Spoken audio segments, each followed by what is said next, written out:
ನಗರದ ಸಂತೆಪೇಟೆ ವೃತ್ತದ ಬಳಿ ಇರುವ ಉಪನಿರ್ದೇಶಕರ ಕಚೇರಿ ಆವರಣದಲ್ಲಿಂದು ಜಿಲ್ಲಾ ಪಂಚಾಯತ್ ಪಶುಪಾಲನಾ ಮತ್ತು ಪಶುವೈದ್ಯಕೀಯ ಸೇವಾ ಇಲಾಖೆ ವತಿಯಿಂದ ಆರ್ಐಡಿಎಫ್ ಟ್ರಾಂಚ್ 28 ಯೋಜನೆಯಡಿ ನಿರ್ಮಿಸಲಾಗುತ್ತಿರುವ ಪಶುರೋಗ ತನಿಖಾ ಪ್ರಯೋಗಾಲಯ ಮತ್ತು ಮಾಹಿತಿ ಕೇಂದ್ರ ಶಂಕುಸ್ಥಾಪನಾ ಕಾರ್ಯಕ್ರಮವನ್ನು ಹಮ್ಮಿಕೊಳ್ಳಲಾಗಿತ್ತು. ಕಾರ್ಯಕ್ರಮವನ್ನು ಉದ್ಘಾಟಿಸಿ ಮಾತನಾಡಿದ ಪಶುಸಂಗೋಪನಾ ಸಚಿವ ಕೆ ವೆಂಕಟೇಶ್, ರೈತರಿಗೆ ಅನುಕೂಲಗಳನ್ನು ಕಲ್ಪಿಸುವ ಜವಾಬ್ದಾರಿ ನಮ್ಮ ಮೇಲೆ ಇದ್ದು ಇಲಾಖೆಯ ಸುಧಾರಣೆಗೆ ಬಹಳ ಕೆಲಸವನ್ನ ಮಾಡಲಾಗಿದೆ. ಇನ್ನು ಇಲಾಖೆಯಲ್ಲಿ ಡಿ ಗ್ರೂಪ್ ಕಟ್ಟಡ ಸೇರಿದಂತೆ ಬಹಳ ಕೊರತೆಗಳಿದ್ದು ಅವುಗಳ ಬಗ್ಗೆ ಮುಖ್ಯಮಂತ್ರಿಗಳ ಗಮನಕ್ಕೂ ತರಲಾಗಿದ್ದು ಮುಂದಿನ ದಿನಗಳಲ್ಲಿ ಎಲ್ಲ ಸಮಸ್ಯೆಗಳಿಗೂ ಪರಿಹಾರ ಕಲ್ಪಿಸುವ ಕೆಲಸವನ್ನ ಮಾಡಲಾಗುವುದೆಂದು ಭರವಸೆ ನೀಡಿದರು. ಹಾಸನದಲ್ಲಿ ಒಂದು ನೂತನವಾಗಿ ಒಂದು ಪ್ರಯೋಗಾಲಯವನ್ನು ನಿರ್ಮಾಣ ಮಾಡಲಿಕ್ಕೆ ಶಂಕುಸ್ಥಾಪನೆ ಮಾಡಿದ್ದಾರೆ. ಇದು ಕಳೆದ ವರ್ಷನೇ ಪ್ರಾರಂಭ ಮಾಡಬೇಕಾಗಿತ್ತು, ಯಾಕೋ ಆಗಿಲ್ಲ.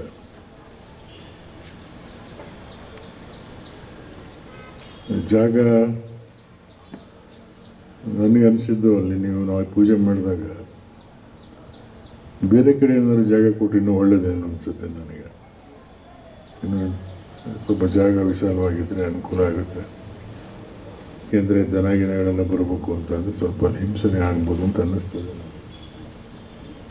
ಅಧ್ಯಕ್ಷರೆಲ್ಲರೂ ಒಂದು ಜಾಗ ಕೊಟ್ಟರೆ ಒಳ್ಳೆಯದು.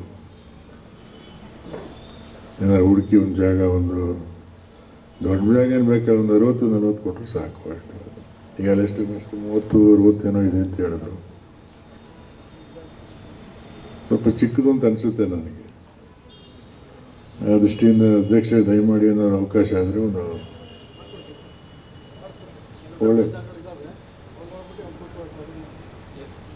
ಒಳ್ಳೇದು ಮಾಡಿಸ್ಕೊಡಿ. ಭಾಳ ಸಂತೋಷ, ಅಧ್ಯಕ್ಷರು ಒಪ್ಕೊಂಡಿದ್ದಾರೆ. ನಿಮ್ಮೆಲ್ಲರ ಪರವಾಗಿ ಅವ್ರಿಗೆ ಅಭಿನಂದಿಸ್ತಾರೆ. ಯಾಕೆಂದರೆ ಮುಂದಿನ ದಿನಗಳಲ್ಲಿ ಏನಾದರೂ ನಾವು ಬೇರೆ ಏನಾದ್ರು ಅಭಿವೃದ್ಧಿ ಮಾಡಬೇಕು ಅಂದರೆ ಜಾಗನೂ ಬೇಕಾಗುತ್ತೆ. ಆ ದೃಷ್ಟಿಯಿಂದ ಮಾಡೋದು ಒಳ್ಳೆಯದಕ್ಕೆ. ಇದು ಜಿಲ್ಲಾ ಕೇಂದ್ರ, ಇದು ಜಿಲ್ಲಾ ಕೇಂದ್ರ ಆದ್ದರಿಂದ ಇಲ್ಲಿ ಅಭಿವೃದ್ಧಿ ಕಾಲಕ್ಕೆ ಮಾಡಲೇಬೇಕು. ಸಂಸದ ಶ್ರೇಯಸ್ ಪಟೇಲ್ ಮಾತನಾಡಿ, ನಮ್ಮ ಘನ ಸರ್ಕಾರದ ಮುಖ್ಯಮಂತ್ರಿ ಸಿದ್ದರಾಮಯ್ಯ ಅಧ್ಯಕ್ಷತೆಯಲ್ಲಿ ಪಶುಸಂಗೋಪನಾ ಇಲಾಖೆ ಜನಸ್ನೇಹಿಯಾಗಿ ಉತ್ತಮ ಆಡಳಿತ ನಡೆಸುವಲ್ಲಿ ಸಫಲವಾಗಿದೆ ಎಂದು ಹೇಳಲಿ ಹೆಮ್ಮೆಯಾಗುತ್ತದೆ. ಹಿಂದಿನ ಇದ್ದ ಸಮಸ್ಯೆಗಳಿಗೆ ಹೋಲಿಸಿದ್ರೆ ಅದನ್ನು ಪರಿಹರಿಸುವಲ್ಲಿ ಕಾಂಗ್ರೆಸ್ ಸರ್ಕಾರ ವಿವಿಧ ಕಾರ್ಯಗಳನ್ನು ಮಾಡಿ ಜಯ ಗಳಿಸುತ್ತಿದೆ. ಇನ್ನು ಜಿಲ್ಲೆಯಲ್ಲಿ ಡಿ ಗ್ರೂಪ್ ವೈದ್ಯರ ಹಾಗೂ ನೂತನ ಕಟ್ಟಡಗಳ ಅವಶ್ಯಕತೆ ಇದ್ದು ಇವುಗಳು ಜಾರಿಗೆ ಬರುವಂತೆ ಸಹಕಾರ ನೀಡಬೇಕೆಂದು ಸಚಿವರಿಗೆ ಮನವಿ ಮಾಡಿದರು. ನಮ್ಮ ಜಾನುವಾರು ಬಲಿಯಾಗುವ ನಿಟ್ಟಿನಲ್ಲಿ ಒಂದು ಸುಸಜ್ಜಿತವಾದಂತಹ ಒಂದು ಪ್ರಯೋಗಾಲಯ ಕೊಟ್ಟಿದ್ದಕ್ಕೆ ಅವರಿಗೆ ತುಂಬ ಹೃದಯದ ಧನ್ಯವಾದಗಳನ್ನು ಕೋರುತ್ತಾ, ಖಂಡಿತವಾಗಿಯೂ ಈಗ ನಮ್ಮ ಘನ ಸರ್ಕಾರದ ಮುಖ್ಯಮಂತ್ರಿಗಳ ಅಧ್ಯಕ್ಷತೆಯಲ್ಲಿ ನಮ್ಮ ವೆಂಕಟೇಶ್ ಸಾಹೇಬರ ನೇತೃತ್ವದಲ್ಲಿ ಪಶುಸಂಗೋಪನೆ ಇಲಾಖೆ ಒಂದು ಜನಸ್ನೇಹಿಯಾಗಿ ಮತ್ತು ಒಂದು ಉತ್ತಮ ಆಡಳಿತ ರೀತಿಯಲ್ಲಿ ಸಾಗುವಂಥದ್ದಲ್ಲಿ ಸಫಲ ಆಗಿದೆ ಅಂತ ನಾನು ಹೆಮ್ಮೆಯಿಂದ ಹೇಳಕ್ಕೆ ಇಷ್ಟಪಡ್ತೀನಿ. ಯಾಕಂತ ಹೇಳಿದ್ರೆ ಮುಂಚೆ ಸಮಸ್ಯೆಗಳು ನೂರಾರಿತ್ತು, ಹಾಗಾಗಿ ಹಂತಕ್ಕೆ ಈಗ ಸಮಸ್ಯೆ ಇಲ್ಲ ಅಂತ ನಾನು ಹೇಳ್ತಿಲ್ಲ, ಒಂದು ಹಂತಕ್ಕೆ ನಾವು ಸಫಲರಾಗಿದ್ದೀವಿ ಅಂತ ಹೇಳಕ್ಕೆ ಇನ್ನೂ ಸಹ ಮನವಿಯನ್ನು ಮಾಡ್ತೀನಿ. ಮಾನ್ಯ ಸಚಿವರಲ್ಲಿ ನಮಗೆ ಸ್ವಲ್ಪ ಡಿ ಗ್ರೂಪ್ನ ಅವಶ್ಯಕತೆಗಳು ಜಾಸ್ತಿ ಇದೆ, ಜೊತೆಗೆ ವೈದ್ಯರ ಅವಶ್ಯಕತೆಗಳು ಜಾಸ್ತಿ ಇದೆ, ಹಾಗೂ ಹೊಸ ಕಟ್ಟಡಗಳಾಗಿರ್ಬೋದು, ನೂತನವಾಗಿರುವಂತಹ ನಾವು ಒಂದಷ್ಟು ಪ್ರಪೋಸಲ್ ಕಳಿಸಿರುವಂತಹದನ್ನ ಮನವಿಯನ್ನು ಮಾಡ್ತೀನಿ. ಅದನ್ನ ಹೊಸ ಚಿಕಿತ್ಸಾ ಕೇಂದ್ರಗಳನ್ನು ತೆರೆಯುವ ನಿಟ್ಟಿನಲ್ಲಿ ಅನುಮೋದನೆ ಮಾಡಿಕೊಡ್ಬೇಕು ಅಂತ ಮನವಿಯನ್ನು ಮಾಡ್ತಾ, ಇವತ್ತು ಒಂದು ಐತಿಹಾಸಿಕ ದಿನ. ನಾನು ಪದೇ ಕೃತಜ್ಞತೆ ಸಲ್ಲಿಸ್ತೀನಿ ಅಂತ ಹೇಳಿದ್ರೆ ಹಾಸನನ್ನ ಗುರುತಿಸಿ ಇವತ್ತು ನಮಗೆ ಲ್ಯಾಬೊರೇಟರಿಯನ್ನು ಕೊಟ್ಟು. ಶಾಸಕ ಶಿವಲಿಂಗೇಗೌಡರು ಮಾತನಾಡಿ, ಪಶುರೋಗ ತನಿಖಾ ಪ್ರಯೋಗಾಲಯ ಮತ್ತು ಮಾಹಿತಿ ಕೇಂದ್ರಗಳು ಸದ್ಯ ಜಿಲ್ಲಾ ಭಾಗದಲ್ಲಿ ಇದ್ದು ತಾಲೂಕು ಭಾಗದಲ್ಲಿಯೂ 2-3 ಕೇಂದ್ರಗಳನ್ನು ಸ್ಥಾಪನೆ ಮಾಡುವುದರಿಂದ ಅಲ್ಲಿನ ರೈತಾಪಿ ವರ್ಗದವರಿಗೆ ಉತ್ತಮವಾಗುತ್ತದೆ. ಅಲ್ಲದೆ ರೈತರಿಗೆ ಕಾಂಗ್ರೆಸ್ ಸರ್ಕಾರದಿಂದ ಒದಗಿಸಲಾಗುತ್ತಿರುವ 15 ಕೆಜಿ ಅಕ್ಕಿ ಹಾಗೂ 2,000 ಹಣಪೂರಕವಾಗಿದ್ದು ತಮ್ಮ ಜೀವನ ಒಂದು ಮಟ್ಟದಲ್ಲಿ ಸಾಗಿಸುತ್ತಿದ್ದಾರೆ.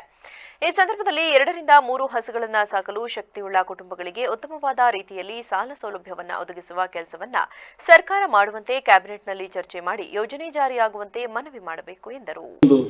ಒಂದು 2-3 ಹಸುನ ಸಾಕುವಂತ ಶಕ್ತಿ ಇಲ್ಲದಿರ್ತಕ್ಕಂಥ ಕುಟುಂಬ ಯಾರಿದ್ದಾರೆ ಅವರಿಗೆ ಉತ್ತಮವಾದಂಥ ರೀತಿಯಲ್ಲಿ ಸಾಲ ಸೌಲಭ್ಯಗಳನ್ನು ಕೊಡಿಸ್ಬೇಕು ಅಂತಕ್ಕಂಥದ್ದು ಒಂದು. ಇದನ್ನು ತಾವು ಮನಸ್ಸು ಮಾಡಿ ಮುಖ್ಯಮಂತ್ರಿಗಳ ಹತ್ರ ಕ್ಯಾಬಿನೆಟ್ನಲ್ಲಿ ಚರ್ಚೆ ಮಾಡಿ ಈ ಬ್ಯಾಂಕ್ಗಳಿಗೆ ಡೈರೆಕ್ಷನ್ ಕೊಟ್ಟು, ಯಾರು ಹಸು ಸಾಕ್ತೀವಿ ಅಂತ ಬರ್ತಾರೆ 1-2-3 ಹಸುಗಳನ್ನು ಒಂದು ಮೇಂಟೈನ್ ಆಗಲ್ಲ ಅಂತಾರೆ.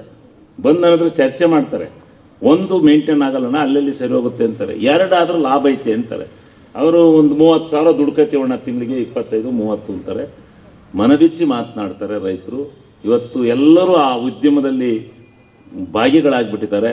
ನಾವು ಕೊಡುವಂಥ 15 ಕೆಜಿ ಅಕ್ಕಿ, 2,000 ರೂಪಾಯಿ ದುಡ್ಡು, ಇವೆಲ್ಲವೂ ಅವ್ರಿಗೆ ಪೂರಕವಾಗಿದ್ದಾವೆ.